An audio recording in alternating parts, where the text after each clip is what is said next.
So,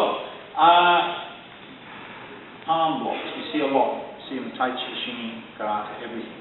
Let's consider on those common ones. And you see it in the Tai Chi movement too. Yeah? But this movement. It's, as far as I'm concerned, it's not a palm block. We've talked about this before, but I'm going to illustrate why. If we're actually in punching range, if I'm going to do this, I'm just going to have no chance. The reality is that people react to punches when they're 80% of the way to the target, which is here. All right, so if I'm going to pick off his palm with his fist with my palm at this point, I've got to bring my hand, which hopefully is out here somewhere, back to here. So I've got to play catch up by moving back. And then the last problem, I have to use an area about that big in space to catch his fist. And it might be there, it might be there. And that's enough for me to miss. Or punch a little higher. So that is never punch the chest, actually hit a little, yeah, hit a bit harder, and hit very hard. What do I do, however, to use that effectively? Is that I use forearm.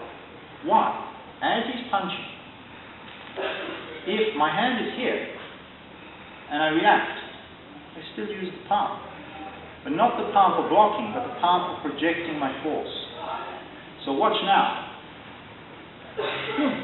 So, I believe this is really there. Now I'm using, if you take the right angle, that's the hypotenuse, that's the right angle. I now have an area like that floating through space. And it's a realistic reaction to there. So he can punch hard, now punch my chest, yeah, punch, hit. Not going to happen. So this move in Tai Chi, watch. Right. The fact that I finish here, like many karate moves, just indicates a finishing point. It doesn't mean that I'm picking him off at the last minute with a tiny little surface area. Let's look at another one. This one. Churan Teisho in karate. If I'm lucky, what's more like it? And now we're getting close to what I really should be doing. Because again, the same arguments apply. Why would I use this? I would use it because this wrist projects. It projects. And it can project with a remarkable force. Punch hard. Now I'm not doing that. I'm doing sideways. Sorry. And again, go. Yeah? Yeah? Punch the other hand. And again.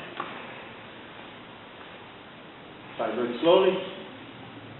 I'm really redirecting. And I'm using the wrist as the lead. It's leading the charge. Yeah? Wrist is leading the charge. It's punching. I'm redirecting. Of course, punches, I get that. And again, I've got an angle of the forearm. I don't have just this area. Last, or second last, there's one more. Palm down. I could do this. Yeah? Why not? Because again, I'm picking it off at the last minute. I want that. Now, much better. Watch again. If I'm going to do a depressing movement, I want to use my forearm. I don't want to go. This is fine when people have big gloves. And that's where a lot of this mentality comes from. Is because we're not using it here. We're at a range, and he throws something out of range, and I can just tap it off like this. And I've got some sort of glove. But the reality of somebody going like this, you try and do any of that, it's all picking up the last minute, it's not going to work. He punches, I hand out here, gone. And again, yeah, classic move from Tai Chi and Bagua and Shini and Feng Shui. Okay, so then you see, starts to make sense of Shini. Why is that block? Palm, fist. People go out and say, grab, it's the same move. It's because you're using forearm. So now, as he's punching, boom, you can see this. And you can see relative to where it finishes. It finishes underneath your elbow. It doesn't finish middle of the body. So that gives you a very good idea that I am not using the palm. I'm using the forearm. And the shinny is a fist form, so it doesn't have it open. But that's why I'm not doing this. People always say, look, I know this is meant to be a downward deflection, but why is it a fist? Because you're not using it. Same thing applies to the upward movement of this swan, water. Okay, and that is 1, 2. The first part of the movement, yeah? The first part of the movement has a kind of kink in the wrist. Any kink in the wrist, I'm not using this portion. This is not just here, it's here too. If he's punching, I'm not picking him off with that. I'm using that to lead the charge. Now when he punches, punches down hand, and from there, slide. And if we do it slowly, you can see the punch hard. No problem with me in contact. Okay. Yeah, you can see how I lead the charge, yeah? Moment I have contact, go. And the next bit here, again, I'm not using this. I'm using this as let's say, punching a second punch. I'm using the fastest moving bits to lead the charge into the slower moving bits. So that you get you punch again. Yeah, and now I get this. And from there. Yeah. So in every instance, potential. 1, 2.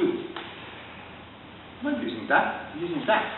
Again, 1, 2. 1, 2. That's why in white crane, sideways, it doesn't matter. This part that matters. That's why you get these variations. That part doesn't matter. You let the fast bits lead the charge, you let the slow bits get brought into action very quickly so that you're using the whole of your forearm to wedge away a movement, not just smash it out of the way.